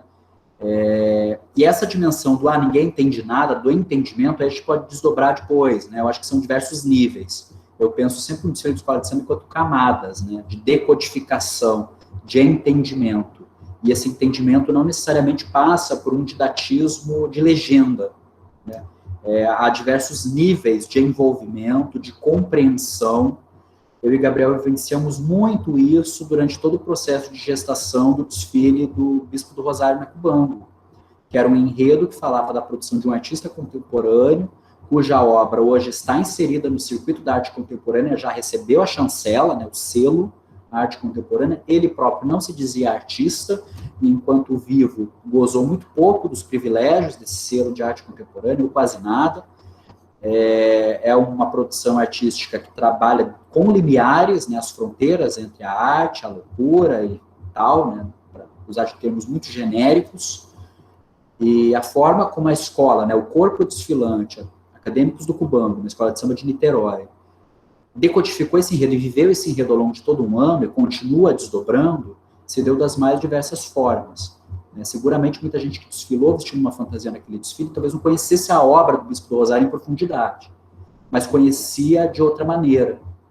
E, enfim, em algum momento eu ainda quero escrever sobre isso, ainda não consegui. Ótimo.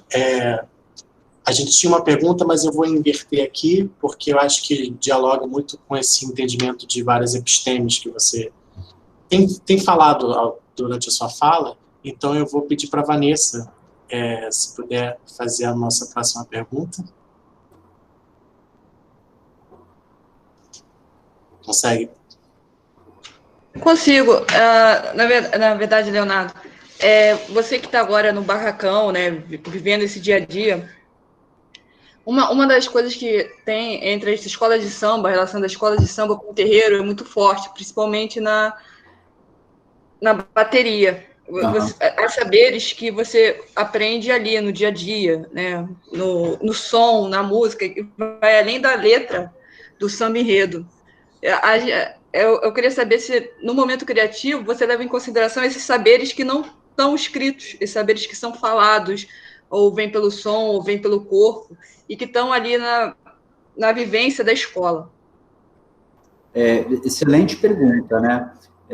Bateria, que é esse segmento que é o clichê, né? O coração da escola de samba, que é o fundamento primeiro, samba, né? A escola de samba desfila sem fantasia, sem carro alegórico, são quesitos, ok, mas a escola vive a partir do samba, do batuque, né, desses saberes que circulam dentro ali da bateria, que para mim é tão fascinante, porque eu não sei tocar nada. Mas também circulam, né, nos saberes das alas de baianas, na figura, né, das matriarcas, no processo da produção do alimento, que tem essa dimensão imaterial, o preparo das festas, que também circula no bailado do casal de mestre porta-bandeira, que envolve uma série, né, de relações, e também nos modos de fazer da visualidade, né? Então, antes de me aprofundar um pouquinho, prometo ser mais breve, mais sucinto, só falar isso, dessas relações tão imbricadas também entre escolas de samba e terreiros, na confecção de fantasias, por exemplo. É extremamente comum chefes de bancada, como a gente chama, né, costureiros, chefe, aderecistas, chefe, que são ialorixás, ou babalorixás, ou filhos de santo.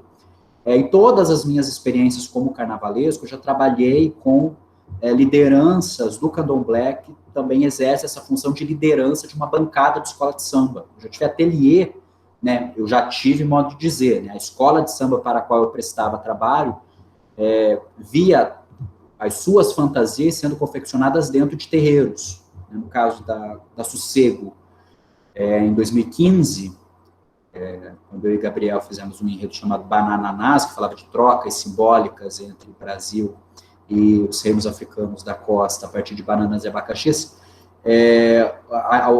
o conjunto total das fantasias da escola foi produzido, né, todas as fantasias de ala, dentro de um terreiro, né, no Viçoso Jardim, em Niterói. Terreiro esse que também era híbrido, né, havia 2 barracões, um de candomblé, um de umbanda, e tudo circulava, né, tudo, a preparação das festas, o calendário da escola de samba, a dimensão do segredo, que é uma categoria antropológica tão importante para a gente pensar os saberes das escolas de samba e das religiões afro-brasileiras.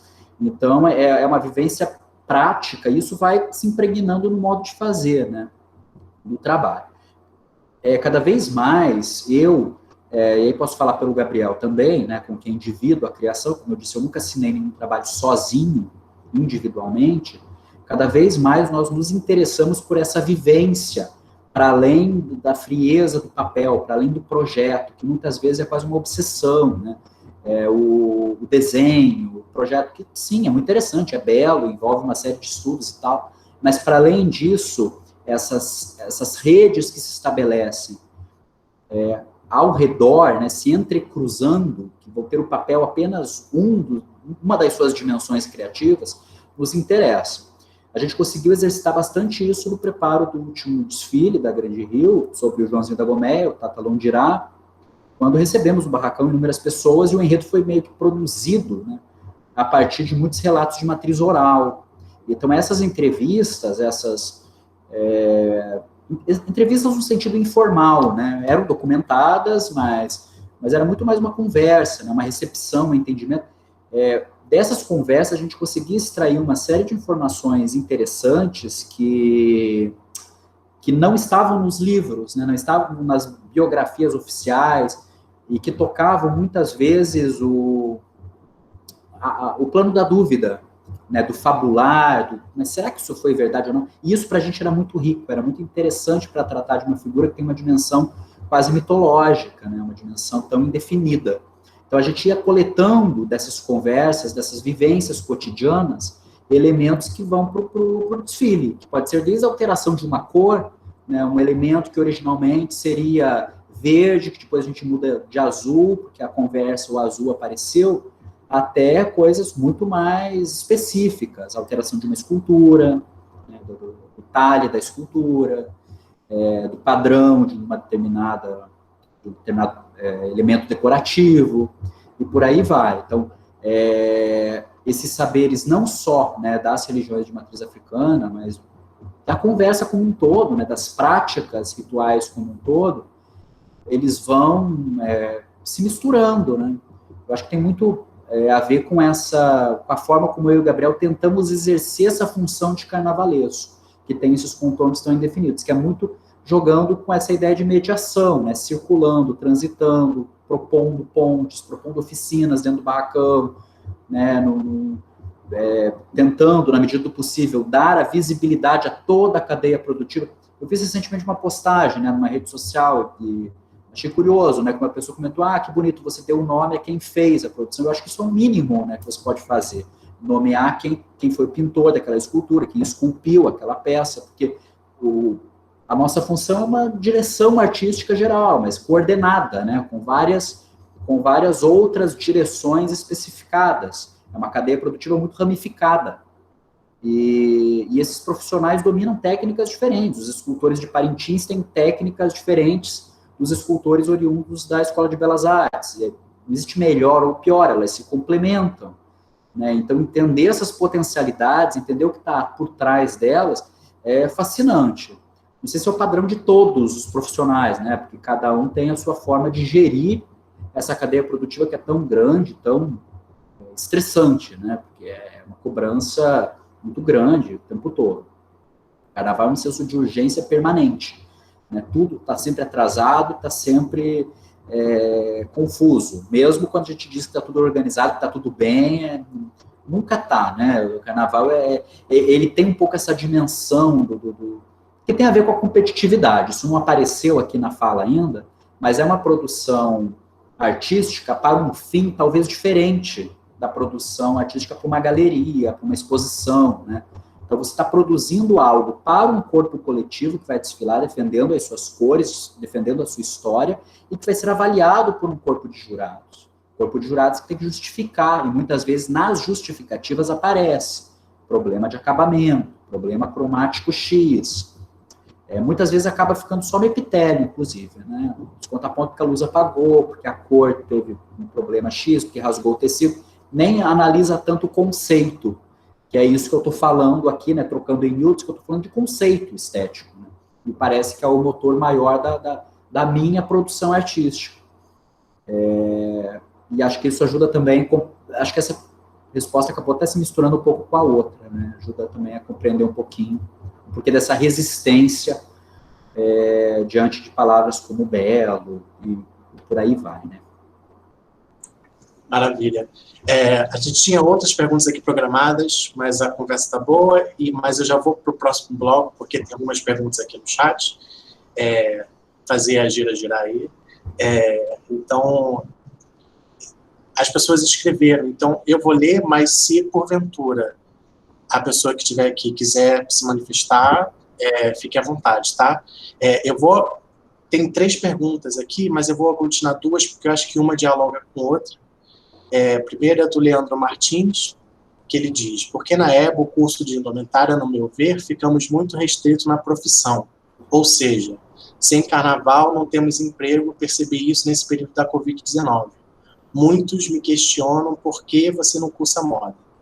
E aí a Daniele Joia, ela faz a pergunta: bora, no seu processo de construção, a pesquisa histórica de materiais, cartela de cores, de referências, de linguagens artísticas, o que difere suas fantasias de um figurino? Apenas a nomenclatura e como você prefere chamar? Essa questão, ela é tão interessante, é uma dessas questões que apareceram muito nesse período de lives sobrepostas aí, né, no período de isolamento. Que envolve também uma questão terminológica, né? E eu não tenho uma resposta pronta, inclusive, anteontem participei de uma aula pública do Observatório de Carnaval do FRJ e falava disso, né? O quanto é difícil estabelecer esses limites, que não é minha intenção.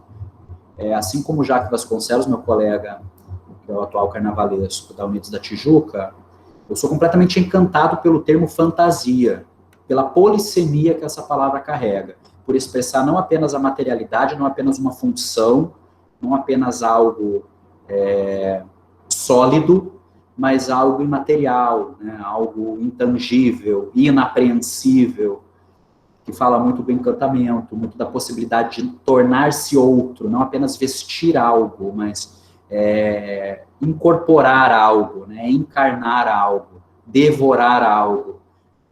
Então, a palavra fantasia, e me atrai também porque me parece ela é menosprezada em determinados círculos que tendem a, né, nessa questão hierárquica, a gente está falando de arte erudita, arte popular, arte contemporânea, carnaval, muitas vezes o carnaval nem lido como arte, né, a fantasia parece ser uma coisa menor, uma coisa mais, entre aspas, primitiva, mais simples, menos complexa, menos sofisticado que um figurino, que é algo mais estruturado, mais pensado, que nos remete automaticamente a uma outra cartela de pensamento, talvez eurocentrada, enfim.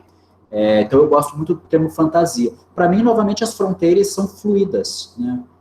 O que vai diferir uma coisa? Talvez se uma mesma fantasia de uma escola de samba fosse escolhida por um estilista consagrado e participasse de um editorial de moda e ganhasse a capa da Vogue, seria lida como alta costura.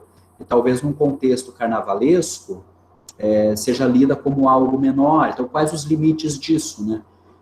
Quando o Jean Paul Gaultier fez uma série de figurinos para Portela no ano passado, junto com a Rosa Magalhães, essa discussão apareceu em algumas publicações, né? Se era moda, se era carnaval. É uma questão terminológica que, novamente, não é minha. Para mim, ela apenas revela dessas hierarquias que a duras penas tentamos desconstruir a partir desse diálogo permanente, né? Dessas falas. Algumas fantasias, elas tendem a ser lidas como figurinos. Eu mencionei aqui o exemplo do desfile que eu assinei com o Gabriel sobre a vida e a obra do Arthur Bispo do Rosário. Aquele processo criativo era muito interessante, porque o ateliê, o mesmo ateliê que produziu as nossas fantasias, da Cubango, produzia fantasias para algumas outras agremiações, inclusive do grupo especial. E os próprios aderecistas envolvidos ali no processo, né, de feitura dos protótipos ou na reprodução, falavam, tal escola é fantasia, vocês é figurino. Tendiam a encarar as nossas construções como algo mais teatral, porque não tinha brilho, porque não tinha placa de acetato,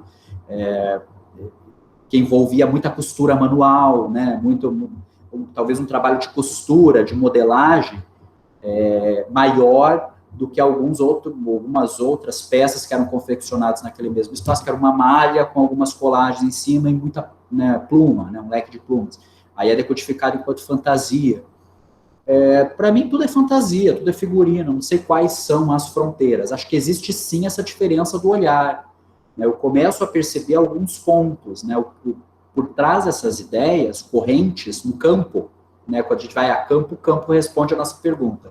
Eu percebo alguns pontos que tendem a gerar uma identificação imediata. Uma determinada peça é lida como figurino, outra é fantasia. Tal carnavalesco faz fantasia, aquele ali faz mais figurino. E é interessante como isso gera debates, acalorados às vezes, do que é a fantasia boa, do que é, né, enfim, novamente a discussão. Mas é interessante o quanto essas peças elas mudam, né, de identidade e adquirem às vezes outro caráter pelo simples ato de ser dependurada num outro espaço, né?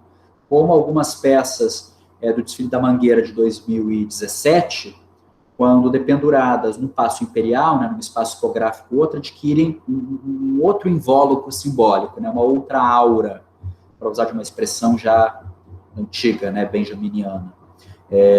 O quanto, quando as nossas peças do desfile do Bispo do Rosário vão para o Hélio Tsica, movimentam, né, alguns atores sociais que não eram os mesmos que viram a mesma exposição no antigo Museu da Escravidão e da Liberdade, que agora é o Museu da História e Cultura Afro-Brasileira, ou que viram a mesma exposição no Museu Bispo do Rosário Arte Contemporânea na Colônia Juliano Moreira. As mesmas peças, né, oriundas de um mesmo desfile, em 3 espaços expográficos diferentes, sob a mesma curadoria do já mencionado aqui Leonardo Antan, acionam públicos diferentes e vão gerar estudos diferentes e olhares diferentes.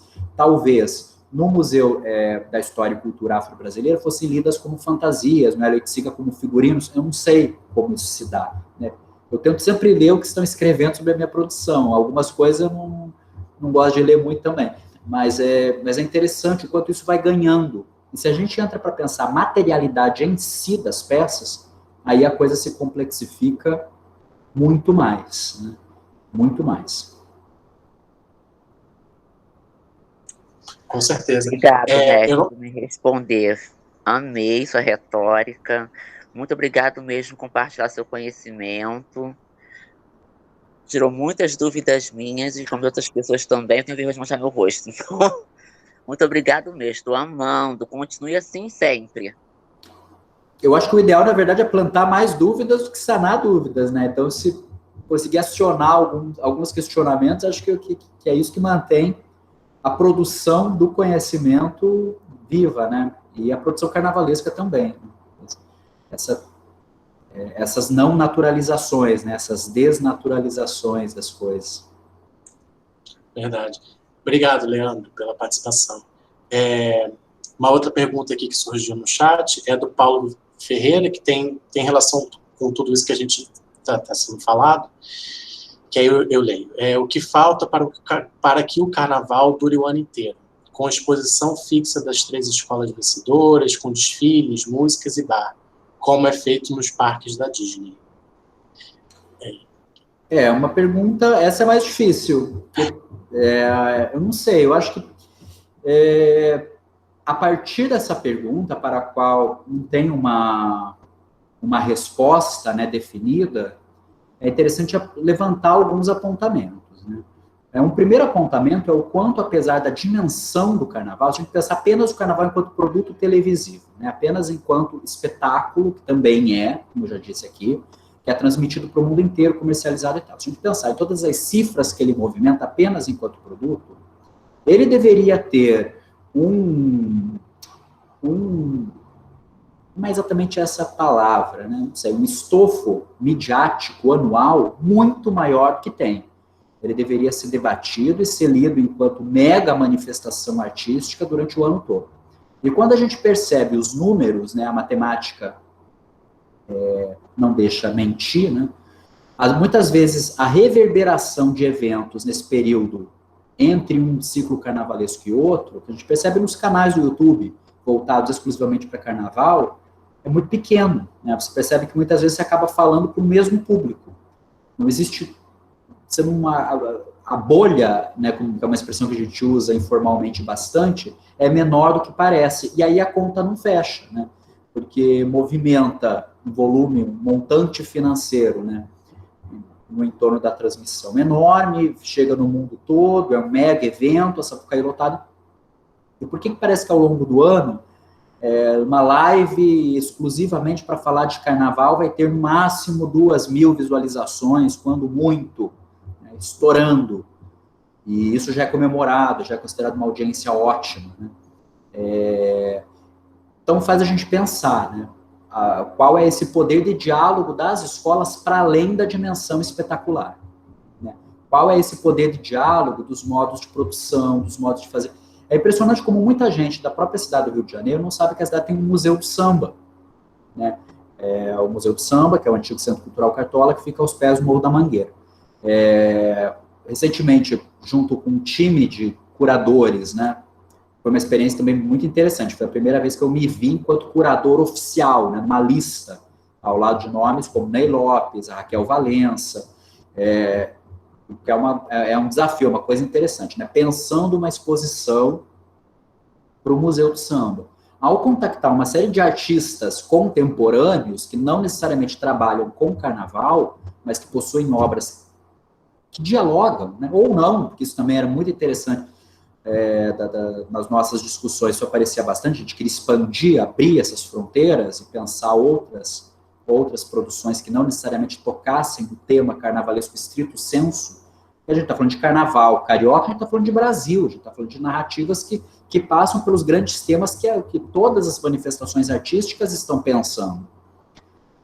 Muita gente não sabia que existia o Museu de Samba, né? Então, nessas horas eu sempre fico pensando qual é esse real poder de comunicação e como tentar vencer essas lacunas, né, e tentar expandir, porque as escolas de samba têm muito a falar, as escolas de samba produziram muito ao longo desse período, muita coisa foi produzida, muita coisa circulou, muita coisa foi debatida ao longo de todo um processo, né, dentro de um barracão. Muita arte, né, artes, né, no plural, circula. Muita coisa é produzida e às vezes não ganha a projeção midiática que outras manifestações conseguem, né? Eu nunca vi a parada da Disney, né? Mas imagino que seja muito menos complexa do que a produção do desfile de escola de samba, né? Seja algo muito mais pasteurizado, que envolva uma cadeia produtiva menos tensa, né? Com menos abismos, com menos arestas, do que a cadeia produtiva de um desfile de escola de samba do Rio de Janeiro, de São Paulo, os carnavais tantos do nosso país.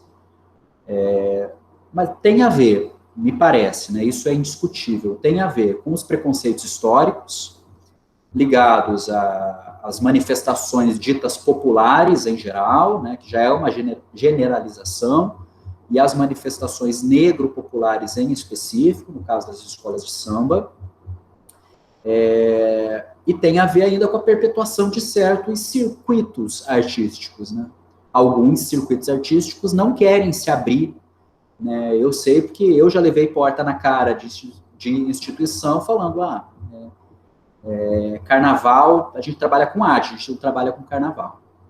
Outros aparentemente querem se abrir, né? Que é o que está ocorrendo agora com a ocupação da Mangueira no MAN, nesse momento, né? Que é o que está acontecendo com o MASP, quando, ao inserir, né, uma obra no contexto da mega exposição da Beatriz Milhazes, uma obra que foi confeccionada dentro do barracão da Grande Rio, por aderecistas da Grande Rio, eu e o Gabriel coordenamos a feitura da escultura dela, do Gamboa 3, e isso entra no circuito educacional, né, educativo, falando da Grande Rio, falando do que é o processo de feitura de uma escola de samba, quais são os materiais, né, o porquê daquela obra ter aqueles materiais que são os mesmos materiais utilizados para a confecção de fantasias e carros alegóricos. A escola de samba, de alguma forma, entra naquele espaço expográfico, né, e a cadeia produtiva, ainda que de maneira muito inicial, ela começa a ser problematizada. Então, acho que ainda existem resistências, né, resistências / preconceitos. Preconceito esse de ver como um caráter de entretenimento apenas, né? Que é essa questão televisionada. E tem muito...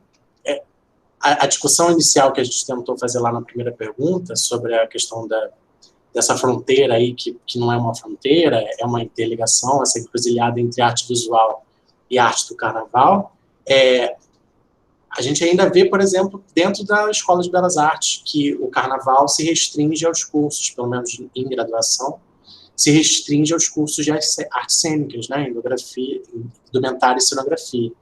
Não há uma expansão desse pensar o carnaval e discutir o carnaval durante o ano em outros cursos da escola, o que, ao meu ver, me parece desconexo, porque saem muitos profissionais daqui para justamente escultores, ferreiros e outras tantas categorias para dialogar com as escolas. Né? É interessante quanto, às vezes, em falas, em publicações, né, até porque a Escola de Belas Artes hoje tem uma configuração bastante diferente daquela de 60 anos atrás, quando Fernando Pamplona transitava e tal, né, e, em parte nasceu a Revolução Salgueirense, assim como o Teatro Municipal.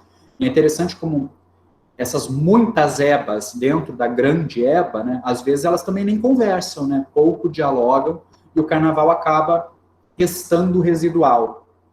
É um apêndice, como no próprio municipal, né, é interessante como, às vezes, a memória carnavalesca do Teatro Municipal, memória material, né, pensando apenas na materialidade, extremamente importante para entender a história daquele prédio, com os bailes, com as decorações, com tudo que mobilizava. E os tantos nomes que continuam atuando no carnaval que saíram de lá, também é residual, né? Então, é interessante o quanto, às vezes, esses círculos culturais, eles pouco dialogam. E me parece que o nosso desafio, né, todos nós que trabalhamos com educação, somos professores, pesquisadores, estudantes e fazedores, né, dominamos técnicas diversas, é tentar construir essas pontes, né, de alguma forma, para que esses saberes eles circulem mais. Às vezes isso causa muito incômodo, né, porque às vezes a gente fala algumas coisas que talvez o lugar para onde você é chamado não queria ouvir aquilo daquela forma tão problemática, né. Eu percebido isso algumas vezes quando eu problematizo, por exemplo, essa questão da geração, né, da nova geração e tal. Parece que causa algum incômodo, né, parece que ao levantar esses apontamentos, ao tentar ler a contrapelo, você está minimizando um elogio, você está, sei lá, rejeitando uma louvação, né? Ele existe muito essa dimensão do artista enquanto um totem. E acho que um pouco do nosso espírito, do meu espírito pelo menos, né, trazendo isso também da teoria literária, é rever essa visão canônica de mundo, né? Pensar outras identidades, outras subjetividades, outra forma de pensar produção do conhecimento, educação em sentido amplo. Se ataca diretamente os cânones, né? As normas, principalmente dos saberes acadêmicos. Eu vou ler uma última pergunta, porque a gente já está na nossa hora, mas é da nossa coordenadora também, aqui do projeto, e dialoga muito com o que é o nosso projeto, que dialoga também com as turmas de primeiro ano da Escola Municipal lá na Comunidade da Maré. Então, eu vou ler aqui, doutora Alice, mas se também quiser, fique à vontade para falar. Ela escreve: gostaria que falasse um pouco mais sobre o discurso carnavalesco e a experiência estética.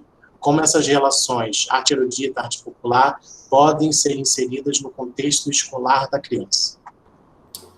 Bem, das mais diversas formas, né? Pensando nessas múltiplas dimensões, que é o que eu acho que é a ideia, né, que eu tentei passar, ainda que de maneira não sistematizada ao longo das perguntas, é possível entrar num desfile de escola de samba pelas mais diversas portas, pelos mais diversos vãos.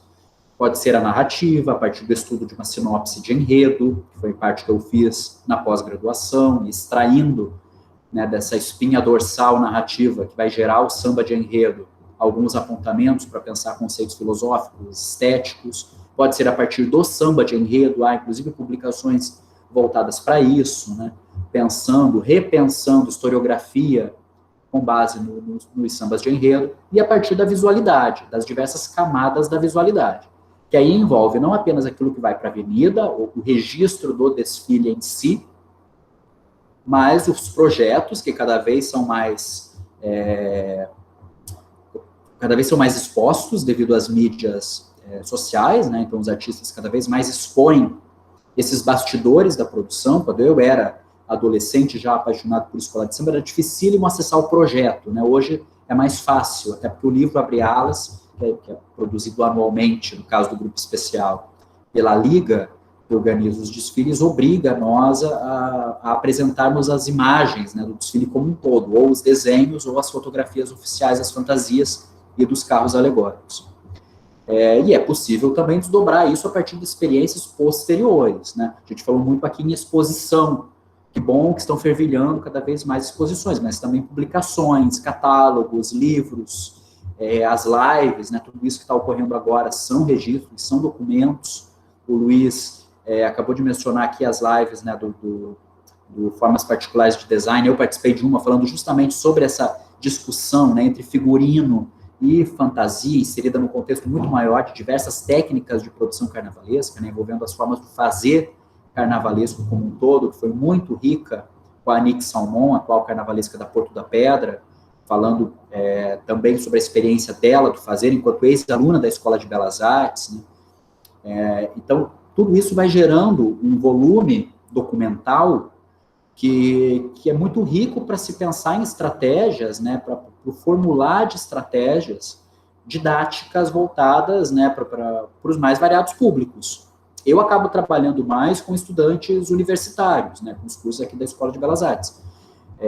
Já trabalhei com ensino médio, também na medida do possível inseria no ensino médio, mesmo em Curitiba, né, numa cidade que tem uma tradição carnavalesca menos conhecida, né, menos celebrada, muito menor que a do Rio de Janeiro, mas eu estava sempre inserir, de alguma forma, alguma reflexão sobre escola de samba, ou formulando uma pergunta para um concurso, ou fazendo uma proposta de redação que discutisse alguns aspectos a partir do carnaval, porque isso vai fazendo, né, o conhecimento circular. Então, eu vou usar um exemplo, talvez, muito simples, mas é impressionante o volume de respostas que eu e Gabriel recebemos na última semana, quando foi aplicada a primeira prova do Enem, que teve como tema de redação. Não vou nem entrar na discussão se o Enem deveria ter ocorrido ou não, né, nesse contexto terrível que estamos vivendo. Mas, enfim, foi aplicada a prova de redação do Enem, que tinha como tema os estereótipos que os usuários do sistema de saúde mental, né, que as ditas doenças mentais ainda sofrem. E foi impressionante o número de pessoas, né, que se valeram, que citaram como exemplo o desfile que eu e Gabriel fizemos sobre o Bispo do Rosário, que terminava com o manicômio nunca mais, e que falava, portanto, de luta antimanicomial, que era entre outras coisas, uma forma de reflexão sobre essas fronteiras, sobre o quebrar desses estereótipos, sobre o que é arte erudita e arte popular, que foi aqui mencionado, sobre o que é arte ou não, né, o que precisa para receber esse selo de arte ou não, e todo esse universo da saúde mental, né, todo esse pensamento sobre os estereótipos históricos que envolvem a ideia de loucura, né, de corpos inapropriados para o convívio social, enfim. Então, quando essas respostas chegam, né, a gente percebe que o nosso desfile falou com alguém e construiu algum conhecimento, né, que aquele desfile ele continua se desdobrando e ajudou a formular algum pensamento naquele momento, né, porque essas pessoas que viram o desfile, que entenderam o desfile, que foram tocadas por aquela narrativa, como eu disse, poética e política, diante da prova do Enem, no momento de extrema tensão, lembraram do carnaval, lembraram de saberes da escola de samba, né, era Acadêmicos do Bango, uma escola de samba, né, que tem como símbolo um livro, né, em um frontão grego, o que é bastante interessante, bastante polissêmico, porque é a escola de samba da região mais negra de Niterói, que se orgulha imensamente de ter uma ampla tradição de enredos afro-brasileiros, cantando o panteão afro-brasileiro. Então, talvez a simbologia gere uma fricção aí, que é muito interessante, que fala da complexidade das escolas de samba, né? Esse desfile dos Acadêmicos do Bango se desdobrou numa redação do Enem, né? Se desdobrou numa forma de se pensar o mundo, de se olhar para essa problemática, para essa questão. E isso a gente pode desdobrar das mais variadas formas, né? Seguramente cada desfile de escola de samba tem as suas centelhas ali capazes de provocar as mais complexas explosões intelectuais. Mesmo aqueles considerados menores, né, menos interessantes. Pode ser menor, talvez porque foi mal avaliado pelo júri, porque teve problemas estéticos, mas talvez no fundamento, eu tenho um apreço especial, por isso que eu nunca estudei desfile campeão da Rosa Magalhães. Eu sempre gostei de desfiles que tenham os seus, como eu disse, os seus espinhos, né, as suas pedras capazes de quebrar o dente ali. Porque é isso que me parece ser interessante para pensar a produção, no caso de uma artista como a Rosa, poderia ser de qualquer outro. Muito tem se falado na contemporaneidade também sobre os enredos políticos, e como eles são interessantes também enquanto retrato de um momento histórico, e podem ser ricos para se pensar, né, grandes temas da contemporaneidade. As escolas de samba estão preparando para o próximo carnaval um conjunto de enredos profundamente críticos, muito urgentes, né? Agora, a gente tem que entender também o que é enredo político, por exemplo, né? Alguns enredos aí que passaram nos últimos anos, que não eram lidos como políticos, eram tremendamente políticos. Talvez não expressassem as grandes causas das lutas políticas contemporâneas. Talvez expressassem os privilégios, a permanência de uma determinada visão de mundo hegemônica, dominante. Então, pensar todas essas questões é um universo infindável. E as escolas de samba seguramente oferecem, para além da dimensão do fazer, como eu disse, dos fazeres práticos, né, dos saberes, com abertura de oficinas dentro dos barracões, para ficar só num exemplo, ou das exposições, que seria uma coisa mais formal, né, a ocupação de um espaço, os próprios desfiles em si, as narrativas. E aí a gente pode desdobrar das mais variadas formas, né? Muito bom, Bora. Muito obrigado. Só antes da gente finalizar aqui, das palavras finais, eu só queria me retificar, porque, como o Luiz colocou aqui no chat, realmente, eu não quis frisar que é só cenografia indumentária, mas majoritariamente na cenografia indumentária. Claro que a gente tem outros exemplos, até no curso de História da Arte, com a professora Helenice Guimarães, enfim, mas a gente tem mais produção em pensar o carnaval nesses cursos. Agora, Thales, só fazendo que acabei nem tocando, mas é óbvio que para a produção de um desfile, né, cartela cromática é estudada, a teoria da cor é estudada, estrutura, conceitos arquitetônicos, tudo isso é envolvido nessas discussões de história da arte, as referências, essa ideia de referência tão presente, né, os diálogos interartísticos, que é uma coisa que eu e o Gabriel tentamos fazer cada vez mais, né, trazendo outros artistas para dentro do nosso trabalho, para assinar intervenções nos desfiles, e isso também pode ser desdobrado, né, só porque eu acabei nem falando nesses aspectos, né, mas eles aparecem. Sim. Não, a gente tinha tanta pergunta para fazer, tanta coisa, esse tema é tão envolvente, mas aí para não ultrapassar o tempo, a gente finaliza aqui. Eu gostaria muito de agradecer quem nos acompanhou nessas 1h30, 1h40, com a presença do Bora. Só lembrar que os certificados vão ser enviados até o fim dessa semana para aqueles que se inscreveram pelo formulário de inscrição. E é isso. Dar a palavra final para o Bora e agradecer. Eu queria só agradecer também o convite, é sempre bom, principalmente nesses espaços mais informais, né, com perguntas que permitem essa divagação. Quem é meu aluno sabe que as aulas são assim, né, às vezes um caminho vai levando e eu abro parênteses, eu me enrolo, essa espiral eterna. Mas enquanto artista, né, enquanto produtor de conhecimento artístico, isso me parece muito mais interessante do que a tentativa de abarcar uma coisa, de asfixiar uma resposta, de encerrar uma ideia, né, dizer é isso, é aquilo. Não é muito o meu espírito. Então, é muito bom encontrar um espaço em que isso se vê potencializado, né? Sem esse compromisso com o começo, o meio, o fim, e as ideias, como eu disse, elas vão sendo costuradas e sempre gerando insights, né? Coisas que você vai anotando ali no caderninho para depois desdobrar em outras coisas. Que a gente continue a partilhar o conhecimento, né? Compartilhando as nossas produções, as nossas vivências, e dialogando, né, em espaços virtuais, e assim que tudo isso passar, não virtuais também, né, continuando ocupando os espaços e falando de carnaval e de tantas outras manifestações artísticas. Com certeza, obrigado. E falando desses diálogos com várias manifestações artísticas, eu convido a todos que estão aqui, no mês de fevereiro e início de março, a gente vai fazer esse contato com arte e educação, com cinema e também com ilustração. Então, a maioria aqui provavelmente deve ter vindo com o envio do Siga, mas a gente também divulga lá na página do Instagram, da EBA. E é isso. Muito obrigado e boa noite a todas e todos. Muito obrigada. Tchau, tchau. Muito obrigado. Obrigada, gente. Boa noite. Tchau, tchau. Boa noite. Tchau. Valeu, boa noite.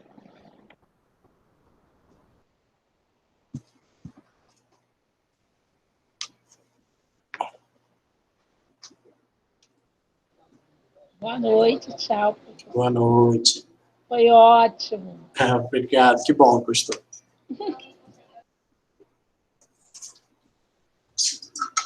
Tchau, gente. Obrigada, Thales, foi ótimo, excelente.